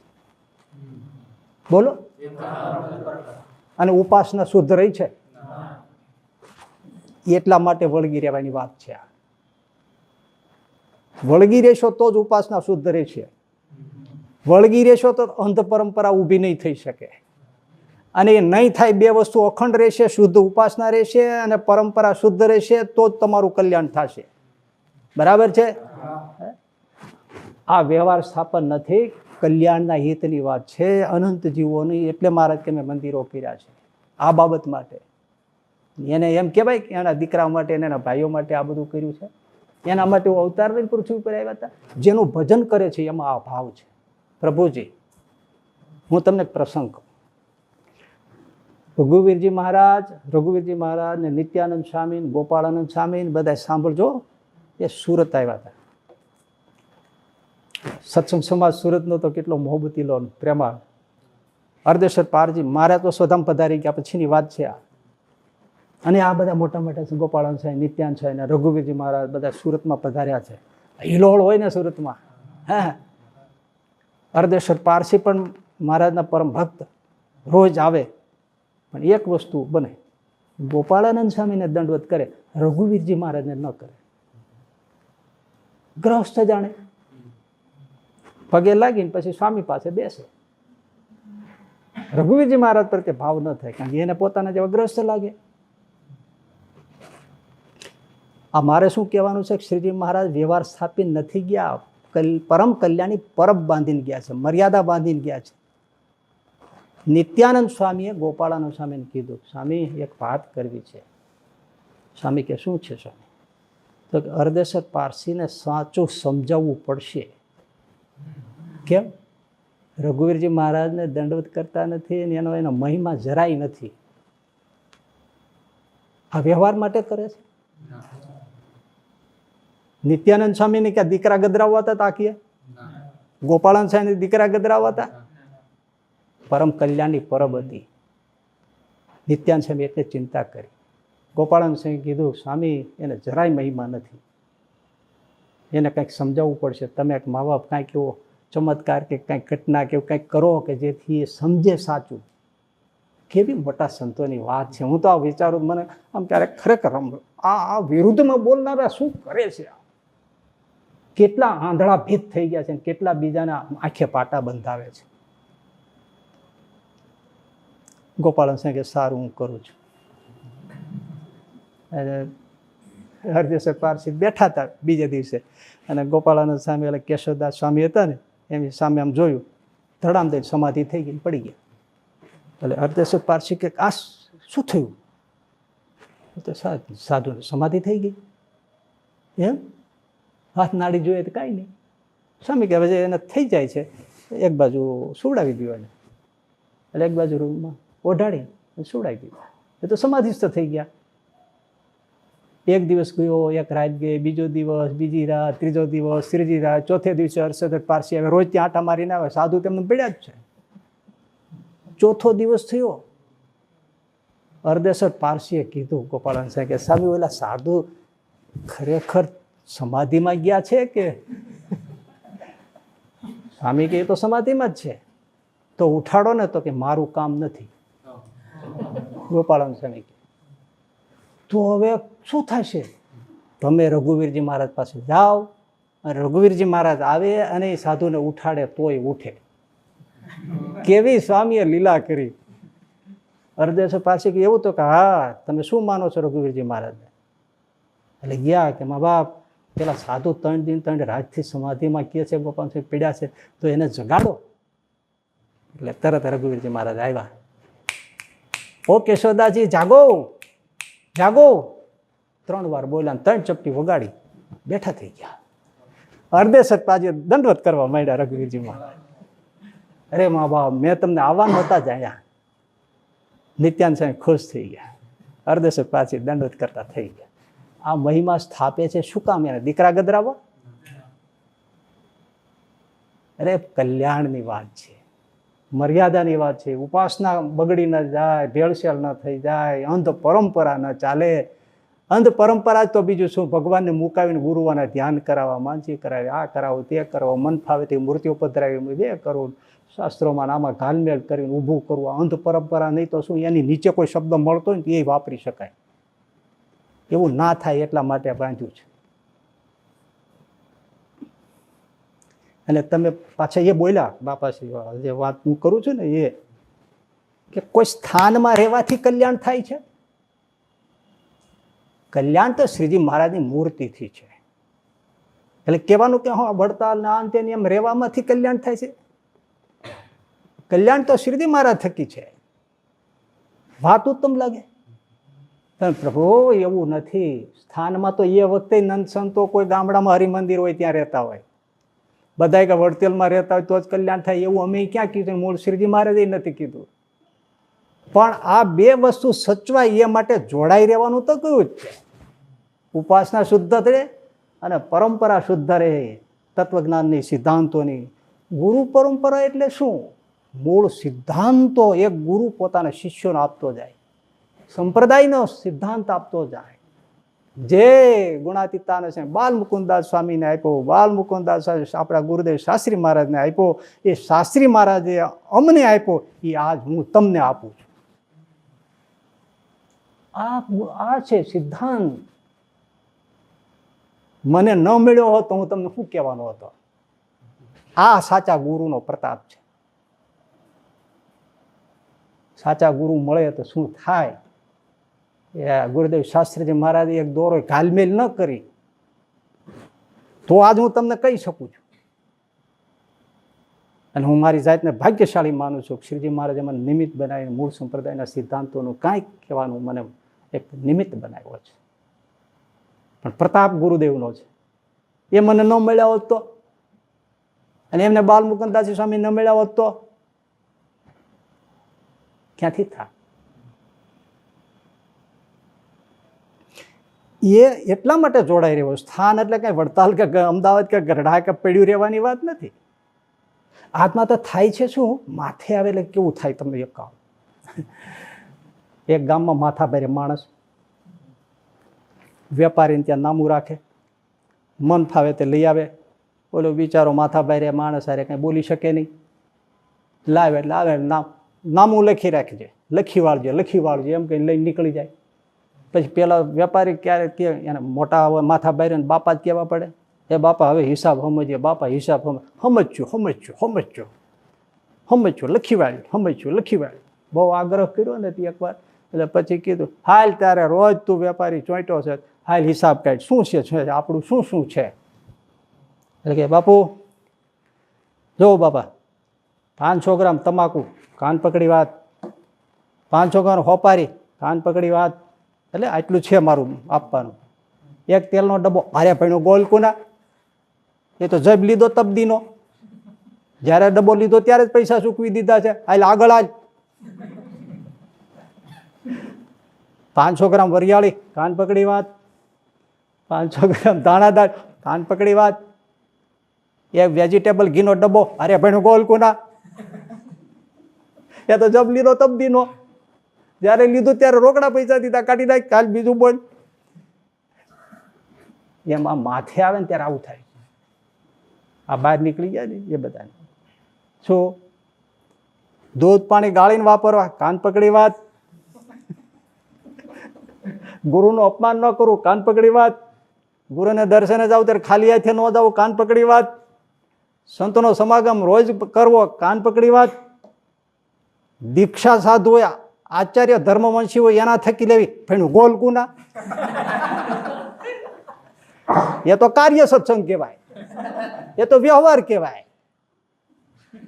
મૂર્તિમાં જોડાવાનું છે, એ પરમ કલ્યાણ છે. ફેણું ગોલ કુના. આના જેવું થયું કે નહીં? શું કેવું? અરે તમે ગમે એટલા પાણી ગાળીને વાપરો કે ગમે એટલા નિર્વ્યસની રહો, પણ ઉપાસના રૂપી માથું કાપી નાખ્યું અને દીક્ષા રૂપી મનમાયના મંત્રો બનાવ્યા અને જેમ ફાવે એમ શાસ્ત્રો લખ્યા અને તમે કલ્યાણની ડીંગ મારો, એ તો બાપ મળદાને શણગાર કર્યા જેવી વાત છે. પ્રાણ ઉડી ગયો. મળદાને ગમે એટલું શણગારો શું થાય? શુદ્ધ ઉપાસના, શુદ્ધ સિદ્ધાંતો, શુદ્ધ પરંપરા, એ તો પ્રાણ છે. એ તો જતો રહ્યો, પછી મળદું વધ્યું, એ મળદાને પછી શણગાર ગમે એટલા કરો, એ તો મર્યા પછી ખબર પડશે પ્રભુ. હે પણ આમાં શું થાય છે? વચનામતના શબ્દો લે ને ભ્રમ થાય. બધાને સમજ તો હોય નહીં. શું કે જોવો મધ્યના 13માં શું કીધું? હજી ઓલા બોલે છો બાપાશ્રી વાળા, હલો એના 18માં ઉભો. મધ્યના 13મા વચનાત્મા શ્રીજી મહારાજે શું કીધું? આ ગઢડું કે આ ઓસરી એમને કાંઈ દેખાતું નથી. ત્યાંની જ વાત છે. આ બધું તો અવરભાવની વાતો છે. બધી પરભાવમાં જોડાવો, મૂર્તિમાં જોડાવો. એમાં ગઢડું ન દેખાતું હોય, ઓસરી ન દેખાતી હોય, એમાં આ બધું ક્યાં આવે છે? આચાર્ય સ્થાપન તેની બધું ક્યાં મંદિર, આ બધું ક્યાં આવે છે? ગઢડું જ નથી દેખાતું, ઓસરી નથી દેખાતી, તો આ બધું ક્યાં આવે એમાં? સાંભળો પ્રભુજી, તમે તો વડીલ કહેવાઓ, અધિપતિ કહેવાઓ, પણ તમે સાંભળો. ગરડા મધ્યનું વચનામત છે, સંવત 1878 શ્રાવણવદી અમાસનું બોલેલું છે શ્રીજી મહારાજ.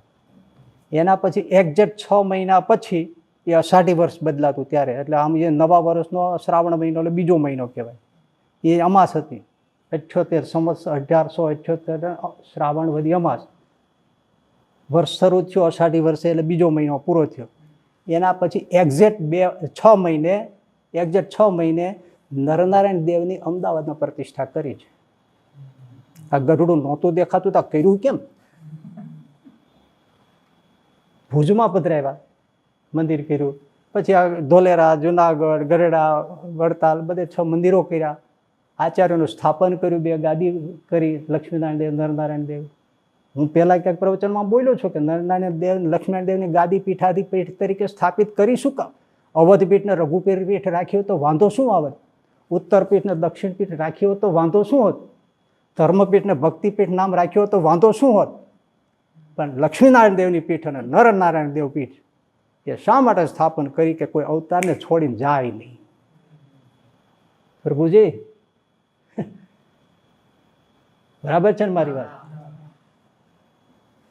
આચાર્ય સ્થાપ્યા, લક્ષ્મીનારાયણ દેવને નરનારાયણ દેવની પીઠ સ્થાપી, શિક્ષાપત્રી રચી. આ બધું 78માં શ્રાવણવદી અમાસમાં બોલ્યા, 13મું મધ્યનું ત્યાર પછી કર્યું છે. તો ગરુડું દેખાતું નહોતી, ઓસરી નહોતી દેખાતી, જેને એને આ કર્યું શું કામ? વિચારવું જોઈએ ને. અને બીજું તમને કહું, હા તમારી એવી સ્થિતિ થઈ ગઈ હોય કે તમને ગઢડું ન દેખાતું, ઓસરી ન દેખાતી હોય, તો તમને કોઈ નિયમનો વાંધો નથી. એ તો મહારાજ કહે છે. હે એને દેહભાન નથી શું? પણ હું એ પ્રશ્ન કરું કે આ બધો વ્યવહાર, આ મંદિરો, આચાર્ય, આ બધું એ વ્યવહાર સ્થાપન કર્યું. હા, અને તમે ગાદી સ્થાપી, તમે ગુરુ પરંપરા સ્થાપો, તમે દીક્ષા આપો, તમે શિષ્યો બનાવો, તમે મંદિરો સ્થાનો બનાવો અને અહીંયા જ આવો, બીજે ક્યાંય જતા નહીં, એ બધો વ્યવહાર નહીં, એ બધો પ્રભાવ થઈ ગયો. અને શ્રીજી મહારાજ ખુદ કરીને ગયા એ બધો લૌકિક ભાવ. અને તમે એકાદો આઘો ખસી જાય તો એને તમે તરત પકડો ને કે અહીંયા જવાનું, બીજે જવાનું નહીં. તો એ ક્યાંનો? આ ગરુડ ઓસરી દેખાતું નહોતું ને આવ્યું ક્યાંથી? આ મારી વાત સાચી છે ને, હું કઈ એમની ટીકા ટિપ્પણ માટે નથી કહેતો, આ મૂળ સંપ્રદાય માટે બોલું છું. તમે આ બોલો છો તો તમે જે સ્થાપ્યું એ વ્યવહાર નહીં, અને શ્રીજી મહારાજ સ્થાપે એ વ્યવહાર. એ ભાઈ બહુ ભૂલા પીડ્યા છે. આજે બોલે છે ને કહું છું, મારા ઉપર જરા રોષ કરશો ને, હું સત્ય કહી રહ્યો છું. શ્રીજી મહારાજે કર્યું છે એ મધ્યના 27 વચનામૃત વાંચી લેવું. આ પરમ કલ્યાણ માટે કર્યું છે. એને આ લાખમાં કોઈને મોહ હોય અને એમને મોહ માનો તો એને માનીને ભજનારો મોહથી નિવૃત્ત ક્યારે થાય? એ પ્રભુ તમારા તમારા કલ્યાણ માટે કર્યું છે. પણ જ્યારે માણસ ભૂલે ને, મોટા માણસો, ડાયા માણસો ભૂલે ને, ત્યારે નાની ભૂલ ન કરે, આખી ભીત ભૂલે. એમ ગામડામાં કહે, મોટા ભૂલ કરે ને ત્યારે ભીત ભૂલે. આ ભીત ભૂલી ગયા કહેવાય. પણ આમાં થાય છે શું? થોડી શક્તિ આવે, થોડી સંપત્તિ આવે, થોડા શિષ્યો આવે, એટલે પછી છકી જવાય. એટલે મગનીરામ હતો દ્રવિડ દેશના. કથા સાંભળો છો ને, ઇન શોર્ટ કહીશ, પણ બહુ મધુર છે. હવે જે સમાપન છે ને મધુર છે, મધુર છે. પ્રભુ મગનીરામ કેવળ ભગવાનને મેળવવા માટે ઘર છોડી નીકળી ગયો. અપરિણિત રહીને ભગવાન મેળવવા. પણ પછી એમને મંત્ર જંતર વાળા મળી ગયા અને એ મેલી વિદ્યામાં ચડી ગયા. અને કેવી તાકાત! પથરાવો વરસાવે, લીલું ભડભડ બાળીને ભસ્મ કરી નાખે. ઓહો! હે એમ બધી જીતતા જીતતા બધી પૈસાઓની ઉઘરાણી કરતા કરતા કરતા કરતા એ માંગરોળમાં શ્રીજી મહારાજને મળ્યા. અને પછી આખું લાંબુ તમે કથા જાણો છો. એમને સમજાયું કે આ મારી ભૂલ છે. શ્રીજી મહારાજને શરણે થઈ ગયા. જે કંઈ શક્તિઓ સાધનાઓ કરી મેળવી હતી જંત્ર મંત્રની, એ બધી છોડી દીધી. સાધુ થઈ ગયા શ્રીજી મહારાજ પાસે, ભગવાન સ્વામિનારાયણ પાસે આવો શક્તિશાળી મેળવેલો માણસ, અને અદ્વૈતાનંદ સ્વામી નામ પાડ્યું. એ સમજી ગયા કે આ બધું લોકમાં મોટાઈ છે. પ્રથમના 27માં વચનામૃત મહારાજે કીધું ને, ઘોડું ચડવા કોઈની 1 હોય, કોઈને 5 હોય તો લોકમાં તો મોટા ગણાય, પણ સિદ્ધાઈ દેખાડીને કરનારા તો નરકના અધિકારી છે. ઓ પ્રભુ! મગનીરામ સમજી ગયા. ભગવાન સ્વામિનારાયણ તે સાધુ થઈ ગયા. આપણે સમજવું રહ્યું કે આપણી પાસે કઈ શક્તિ આવે છે ત્યારે આપણે શું કરીએ છીએ. આપણે એમના વચનોમાં રહી શકીએ છીએ, અનુવૃત્તિમાં રહી શકીએ છીએ, એમના સિદ્ધાંતોને વળગી શકીએ છીએ કે છકી જઈએ છીએ. જો સમાજમાં 2 પ્રકારના લોકો છે. જંત્ર મંત્ર જાણનારા હોય ને, એમાં ઘણા કોઈ માતાજીની કૃપા હોય, હનુમાનજીની કૃપા હોય તો લોકોને દુઃખ દૂર કરતા હોય છે. પણ એ તમે જોજો, સાચા હોય એ તમારો 1 રૂપિયો લેશે નહીં. એ ભાઈ કૂતરાના રોટલા નાખી દેજો, ગાયોને ખવડાવી દેજો, એ બધું કરી દેજો. હોય તે ફક્કડ હોય, કારણ કે સાચા ભાવથી સેવા કરે છે. પણ બીજા કેટલાય એવા છે જેની પાસે જંત્ર મંત્ર હોય, શિષ્યો વધારે, પૈસા ને સંપત્તિ ને આ બધું એકઠું કરે ને ટોળા ઊભા કરે ને વાહવા, પછી તમે જોવો જે થાય. પણ એમાં દુર્ગતિ સિવાય કંઈ આવે નહીં. એમ શક્તિઓ ઘણી પ્રકારની હોય, સંપત્તિની હોય, શિષ્યોની હોય, બધી હોય. અમુક પ્રકારની શક્તિઓની હોય, પણ સમજી લેજો એ શક્તિઓમાં સાત્વિક પણ હોય ને અસાત્વિક પણ હોય. લોકમાં તો ભયો ભયો થઈ જાય, હો, ભગવાનની જેમ પૂજાઈ જાય. હે ગીતાનો 9મો અધ્યાયનો 25મો શ્લોક, એમાં ભગવાન શ્રી કૃષ્ણ અર્જુનને કહે છે, અર્જુન એક વાત સાંભળી લેજે.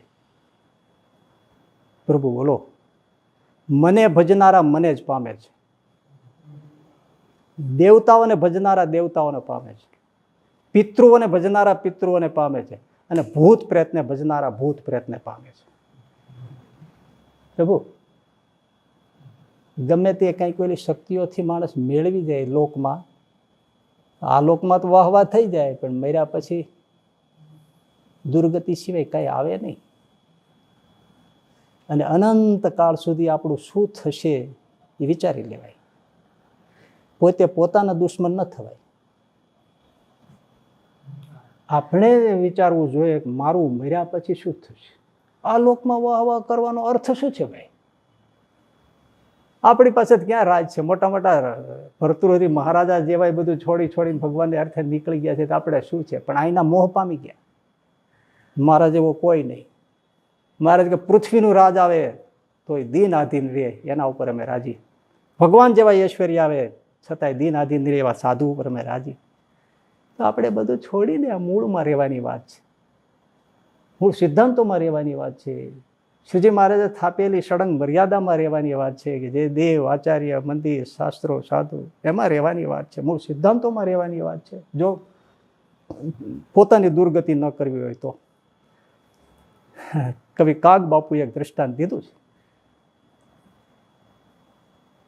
સાપથી ઉંદર ભાગે, અને સાપ એ ઉંદર માટે કાળ છે, આખો ગળી જાય ને. પણ એ સાપની શરીર ઉપર કાચળી હોય, એ જુદી પડી જાય, પછી એ જ ઉંદર હોય સાપની કાચળી લઈ આવીને પોતે બીછાનું બનાવીને માથે હુવે. એમ આ 6 અંગથી જુદા પડી જાય ને એટલે કાળ આપણને ચાવી જાય, બીછાનું બનાવે. એ જ થાય. એટલું કલ્યાણ આ અંગમાં જોડાઈ રહેવાથી છે. કાળ આપણું બિછાવાનું બનાવે, આપણે કાળ ચાવી જાય, દુર્ગતિ થાય, મર્યા પછી આપણો કોઈ નહીં. એટલે જોવાનું આ લોકના 5-25 દિવસ માટે આ બધી મોજ કરવી છે, કે પછી આપણે અનંત કાળમાં દુઃખમાં દુર્ગતિમાં ભટકવું છે. વિચારવું માટે કલ્યાણ જેમ થતું હોય ને એ શ્રીજી મહારાજે કર્યું હોય એમાં થતું હોય. અહીંયા તો ભોળી પ્રજાને જેમ ભરમાવો, દુનિયા તો ઝુકને વાલી હે ઝુકાને વાલા ચાહીએ. પ્રભુ હરિલીલામૃતમાં લખ્યું છે, પથ્થર તો પેલો ઢેફું તો ધૂળનું, પાણીથી પણ પલળે, દારૂથી પણ પલળે. તો સમજાવવા વાળા જોઈએ, એમ ન થાય. સાચી વાત સમજતા આપણે શીખવું જોઈએ, તો જ આપણું કામ છે. આ મંદિરો એમાં સ્થાપેલી મૂર્તિઓ ક્યાં મળે? એ હરિકૃષ્ણ મહારાજ વડતાલ, એ ગોપીનાથજી મહારાજ ગરડા, એ આપણા બધા નરનારાયણ દેવ ભુજ, અમદાવાદ, ધોલેરા, રાધારમણ દેવ, મદન મોહનજી મહારાજ જુનાગઢ, આ બધા દેવ શ્રીજી મહારાજે મૂર્તિઓ પધરાવી.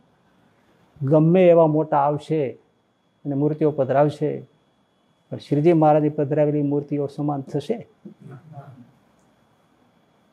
પણ ઘણા રોકે જ છે. ત્યાં શું છે? જે છે અહીંયા જ છે. એ તો આપણા દુશ્મન કહેવાય. આ મેં શ્રીજીની સ્થાપેલી મૂર્તિઓમાંથી ક્યારે હેત ન તોડવું, ગમે તેવા કહેતા હોય તો. અરે વૈષ્ણવોને દ્વારિકા અને ગોકુળ વ્રજ એના માટે આ હૃદય છે, તો આપણા માટે આ શ્રીજી મહારાજના જે રમણ ભૂમિઓ છે આપણા માટે હૃદયને પ્રાણ ન કહેવાય? હોંકારો કરો તો હોંકારો દે છે, તમારી હોવી જોઈએ ભાવના.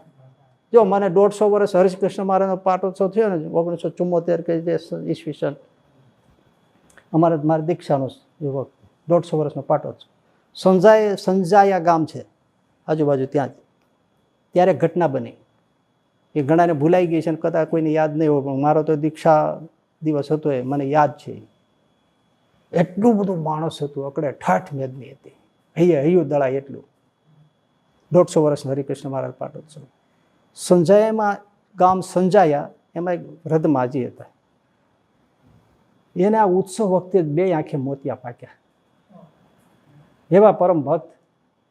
એના છોકરાઓને કહે મને વડતાલ હરિકૃષ્ણ મહારાજને દર્શને લઈ જાઓ, દર્શન. પણ માં તમને દેખાતું નથી, સાવ ધબોય નમાહા છે, ત્યાં લઈ જઈને આ મેદનીમાં શું કરવું? અરે મારા દુર્ભાગ્યથી મને અટાણે જ મોતિયા પાક્યા. મોતિયા એટલે કેટરેક્સ. તોય આગ્રહ કરે મને લઈ જાઓ, મને લઈ જાઓ, કોઈ પણ રીતે મને વડતાલ લઈ જાઓ.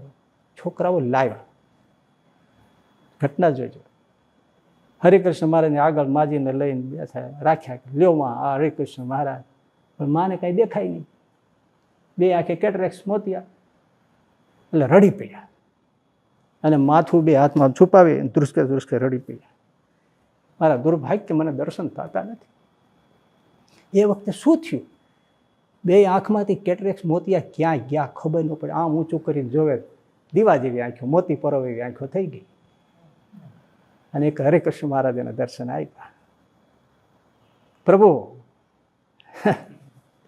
ભાવ હોય તો, કાનજી બુટા બારોટ કહેતા કે ભાવ હોય તો ઢીંગલો ચીથરા તણો એ નાચે. એ બારોટ એની રીતે કહેતા, ભાવ હોય તો ઢીંગલો ચીથરા તણો એ નાચે. એટલે ચીથરા તણો ઢીંગલો જો નાચતો હોય તો હરિકૃષ્ણ મહારાજ કેમ ના નાચે? ભાવ હોય તો બાપ. આજે કેટલી ઘટનાઓ ઘટતી હોય પણ મુથી કાંઈ કહેવાય નહીં. શું કહેવાય? શું કહેવું? શું વર્ણન કરવું એનું? હે ગોપીનાથજી મહારાજ, હે પ્રભુ. આ બાજુ ઝાલાવાડ ખાખરિયા કહેવાય, ત્યાં મોટે અંકેવાળિયા ગામ છે, મોટા અંકેવાળિયા. ત્યાં ફૂલાભા રહેતા, નામ ફૂલજીભાઈ, પણ એવા એકાંતિક ભક્ત. તમે સાંભળજો પ્રભુ, એ બધા એના ભગવદી કથા વાર્તાના એવા કોઈ આવેલા ભગવાનનું વાતો કરે, જ્ઞાન આપે, અને કીર્તન્યા એવા એવા મધુર કંઠે કીર્તનો ગાય, સાંભળનારા આમ ભાવમાં ડૂબી જાય. હો, બધા એને ફૂલા ભા કહેતા. એને એક નાની દીકરી, એનું નામ કાનુબા. કાનુબા નાની દીકરી હતી. એમાં અચાનક એને શીતળા નીકળ્યા. આ જાજા વર્ષોની વાત નથી, આ જ્યારે છેલ્લે છેલ્લે શીતળા હતી ત્યારની જ આ વાત છે. અમારી જે સંતોની પેઢી છે એમણે જોયેલા છે ફૂલાબાને. હા, અમદાવાદ ગુરુકુળ તો ત્યાં સુધી હતા એ, એટલે હમણાંની પેઢીની જ વાત છે આ. એટલા બધા શીતળા નાની દીકરીને થયા અને પાક્યા તે પરું નીકળે. રૂનું પૂમડું લઈ લઈને એને સાફ કરે, અને દીકરી તો બિચારી નાની કાળી ચીસો પાડે. બાપનું દિલ છે, ધ્રુસકે ધ્રુસકે રડી પડાયું. આવડી નાની બાળકીને આવું દુઃખ, હો સ્વામિનારાયણ, જોયું નથી જાતું. એમ ફૂલાબા બોલ્યા, જોયું નથી જાતું સ્વામિનારાયણ. એ સ્વામિનારાયણ બોલ્યા, હા મેં મહારાજ આવીને ઉભા રહ્યા. અરે ફૂલજી, શું છે? શું કહું મહારાજ? મેં તમને ધક્કો ખવડાવ્યો. ના ના ફૂલજી, શું છે? તમે જાણો જ છો મહારાજ, આ નાની દીકરીનું દુઃખ મને સહન ન થયું. એમાં રડવા શું બેઠો? મહારાજ બોલે છે, સાંભળજો. ગઢડા જા, ગોપીનાથજી મહારાજના દર્શન કરીએ. પોતે બોલે છે, ગઢડા ગોપીનાથજી મહારાજના દર્શન કરી આય, અને દાદા ખાચરના દરબારની રજ લઈ આય, અને રજ તારી આ દીકરી પર છાંટજે, સારું થઈ જશે. આટલું કને દ્રશ્ય થઈ ગયા. તરત જ ફૂલાભા ગઢડા આવ્યા, ગોપીનાથજી મહારાજના દર્શન કર્યા. પૃથ્વી પર વિચરતું મહારાજ, કોઈનું સ્વરૂપ ગોપીનાથજી મહારાજ, અક્ષરધામનું સ્વરૂપ હરિકૃષ્ણ મહારાજ. દર્શન કર્યા, દાદાના દરબારની રજ લીધી, પાછા અંકેવાળી આવ્યા, મોટા અંકેવાળિયા, દીકરીની ઉપર રજ છાટી. પ્રભુ ક્યાં રોગ ગયો ખબર નહીં, કંચન વર્ણી કાયા થઈ ગઈ કાનુબા. કદાચ હજી કાનુબા છે, બેઠા છે, સમજ્યા? પણ એક વાત તમે જોઈ જાઓ, રદ થયા,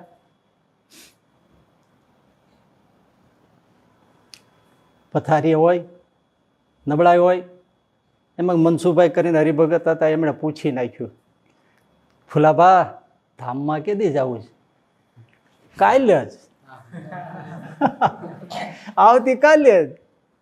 અરે શું વાત કરો, કેટલા વાગે? 11:15. આને ભક્તિ કહેવાય, આને સહજાનંદ પ્રભુનો રાજીપો કહેવાય, આને હરિકૃષ્ણ મહારાજનો રાજીપો કહેવાય, અને ગઢપુર ગોપીનાથજીનો રાજીપો કહેવાય, આને મૂળ સંપ્રદાયમાં જોડાયેલો કહેવાય, આ ષડંગમાં રહ્યો કહેવાય, આ આચાર્યનો સંતોનો દાસ થયો કહેવાય. હે પ્રભુ, બીજો દિવસ થયો પૂજા પાઠ કરીને આ તે બધું તૈયાર થઈને બધાને કહી દીધું 11:30 જવાનું છે એમ કહી દીધું હતું એકને. એ તો બધાની વાત કરે જ, બધા ભેળા થઈ ગયા. 9 વાગ્યાનો સમય થયો એટલે એમાં મારે નાહવું છે. ગરમ પાણી ન હોય, ટાઢા પાણીએ નાહવું છે. ઠંડા પાણીએ નાહ્યા, ધોયેલા વસ્ત્રો પહેર્યા, બેઠા. હવે સાંભળજો, એના દીકરાનો દીકરો અશોક હતો. અશોક અહીંયા આવ્યો, હરિભક્તો બધા બેઠા. ગુણાતીતાનંદ સ્વામીની વાતો કાઢી. પ્રભુ એમાં સર્વોપરી ઉપાસનાની વાતો કાઢી. એમણે કઈ વાત કાઢી એ મને વાંચી સંભળાય. અશોક વાંચતો ગયો, વાંચતા તેના ફરા છૂટતા હોય ને એમ અચાનક કીધું, અશોક અટકી જા, વાતો બંધ કરી દે. કેમ? મહારાજ આવી ગયા છે. હરિભક્તો ધૂન બોલો. ધૂન શરૂ કરી 11:30 જય સ્વામી નારાયણ કરીને ફુલાબા વહી ગયા. શીખવાડતા કેવું ગયા આપણને કે આ મૂર્તિઓ કોણ છે, આ શું છે, મૂળ સંપ્રદાય શું છે, આ ષડંગ સંપ્રદાય શું છે, મૂળ સિદ્ધાંતો શું છે. મરતા મરતા કહેતા ગયા ને ઉપાસના શું છે, કેટલું કહેતા ગયા. રૂવાડે આમ આનંદ થાય એવી વાત છે ને પ્રભુ.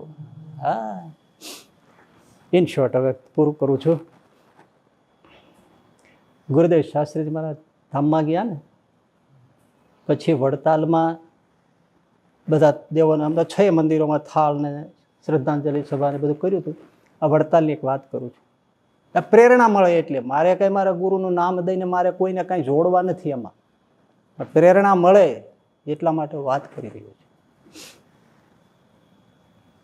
એટલે વડતાલમાં શ્રદ્ધાંજલિ સભા જે સભા મંડપ છે ને એમાં હતી. આચાર્ય સહિત બધા જ બેઠા હતા. ત્યારે નામ અત્યારે હું ભૂલી ગયો છું, પણ એક કોઈ વ્યક્તિએ એમના પ્રવચનમાં કહ્યું કે આ રાજકોટ ધર્મજીવનદાસજી સ્વામીએ ગુરુકુળ કર્યું, અમદાવાદ ગુરુકુળ કર્યું, જુનાગઢ કર્યું, કિસાન યાત્રા ટ્રેન કાઢી, યજ્ઞો કર્યા, બ્રહ્મસત્રો કર્યા, રાહત કાર્યો કર્યા, શિબિરો કરી, અનેક સત્કાર્યો કર્યા. એ ભલે કર્યા. સૌથી મહત્વની વાત જો કોઈ હોય ને તો એ કે શાસ્ત્રી ધર્મજીવનદાસજી સ્વામીએ સંપ્રદાયના મૂળ બંધારણમાં રહીને આ કર્યું છે. દેવ આચાર્યના થઈને રહીને કર્યું છે. એ બહાર રહીને બધું કરી શકતા હતા, પણ એમણે ક્યારેય આ દાસત્વ છોડ્યું નહીં, સંપ્રદાય છોડ્યો નહીં.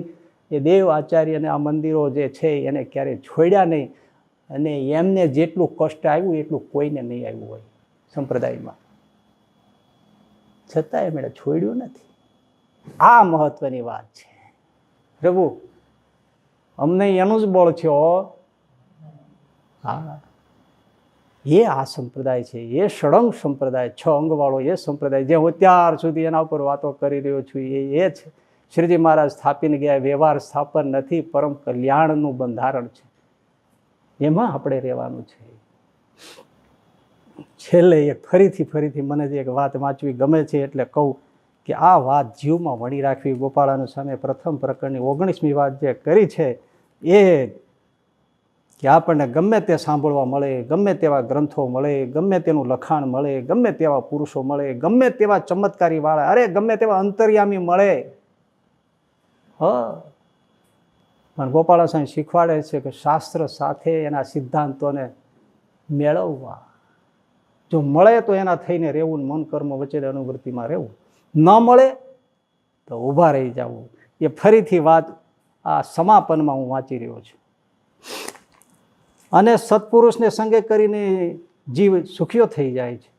માટે સત્પુરુષના લક્ષણ શાસ્ત્રમાંથી સમજીને તથા તેમની મોટપ વચનામૃત આદિક ગ્રંથ શાસ્ત્રમાંથી શીખીને તેમની મોટપ વચનામૃત આદિક શાસ્ત્રમાંથી શીખીને વિચારીને તેમની અનુવૃત્તિમાં મન કર્મ વચને વર્તવું. તે કહ્યું છે જે ઉત્તમને સેવવા તથા શ્રેષ્ઠ થવાની ઈચ્છા રાખવી ને સત્શાસ્ત્રનો સિદ્ધાંત તથા મહત્પુરુષનો એટલે સત્પુરુષનો સિદ્ધાંત એ બેયને મેળવવા. જો બેયનો એક સિદ્ધાંત થાય તો મહત્પુરુષનો વિશ્વાસપૂર્વક સંગ કરવો. મતલબ શું? જો બેયના સિદ્ધાંત વચરામતારે સિદ્ધાંત ન મળે, આપણા મૂળ સંપ્રદાયના શાસ્ત્રો સાથે સિદ્ધાંત ન મળે તો મોટા પુરુષ ગમે એવા હોય તો એનો સંગ કરવો. પછી લખ્યું છે ને વેગવાન થવું નહીં. કેમ? જે વેગવાનને શાસ્ત્ર સમજાતું નથી. ઘણી બધી વાતો થઈ.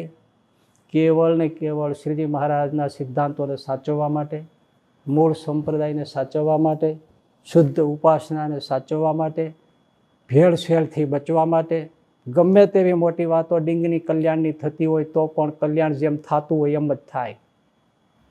અને મેં હમણાં પણ કહ્યું કે દવામાં ફેરફાર કરો તો રોગ ન ટાળે.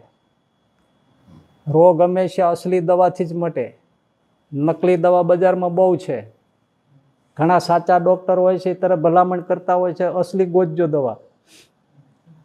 જો નકલી લેશો તો મારો વાંક કાઢશો નહીં. હે શ્રીજી મહારાજ કહે છે અસલી લેજો, પછી નકલીમાં ભટાઈ જાય મારો વાંક કાઢતા નહીં. આપણે જોવાનું છે. અને શ્રીજી મહારાજે બધું જ દીવાની જેમ આપણે ઘણા નથી કહેતા હાથમાં દીવો લઈને કૂવામાં પડવું હોય તો એને કોણ રોકે? એમ હવે આ બધું સ્પષ્ટ છે સામે. છતાંય હાથમાં દીવો લઈને આપણે કૂવામાં પડવું હોય તો કોણ રોકે ભાઈ?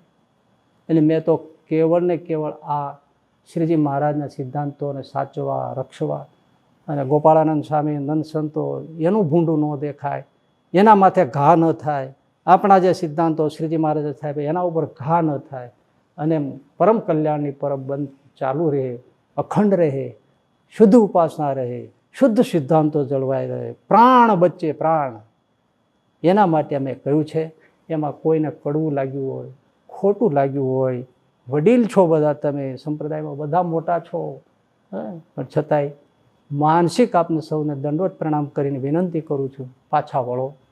મૂળ શાસ્ત્ર, મૂળ સિદ્ધાંતો એ રીતે ભજન કરતા થાય, એ રીતે ઉપાસના કરતા થાય અને જે કાંઈ નકલી પકડાઈ ગયું એને છોડી દઈએ. એમાં જરાય આપણો અહમ આડો ન લાવીએ, સાચું શીખવાડીએ અને સાચું કરીએ. જે કાંઈ થઈ ગયું હોય ખોટું તે દૂર કરીએ, કાઢી નાખીએ, એને એક બાજુ મૂકી દઈએ. અમે ઘણી વાતો કરી છે અને મૂળ સિદ્ધાંતોને સાચવીએ. શ્રીજી મહારાજ બહુ રાજી થશે. સમય જતાં જ્યારે શ્રીજી મહારાજના સિદ્ધાંતો પર ઘા થશે ને ત્યારે બહુ ભૂંડી દશા થશે. માટે અત્યારે જાગવાનો સમય છે, જાગવાનો સમય છે, રક્ષવાનો સમય છે. એ સમયે આ બધું કહ્યું છે. માટે મને માફ કરજો, સાચું છે એ સ્વીકારજો અને સાચાનું રક્ષણ કરજો. શ્રીજીના મૂળ સિદ્ધાંતોનું રક્ષણ કરજો, શુદ્ધ ઉપાસનાનું રક્ષણ કરજો. જેમ કહ્યું છે એમ બ્રહ્મરૂપ થઈને પરબ્રહ્મની ભક્તિ કરવાની કહી રહી છે એ કરજો. અનાદિ મુક્તની મોટી મોટી વાતોમાં પુરુષોત્તમ રહીને પુરુષોત્તમ રૂપ થઈને પુરુષોત્તમની ભક્તિ કરવી એવા ચાળે આપણે ચડવાની જરૂર નથી. અને એ સાવ ખોટું છે, કોઈ શાસ્ત્રમાં મળતું નથી. માટે મૂકો એ પડીકા સંકેલી કરવાનું છે, કહ્યું છે એ કરીએ, એ બધું અપનાવીએ. ફરીથી આપ સૌની માફી ક્ષમા માગીને વિરમું છું. સહજાનંદ સ્વામી મહારાજની જય.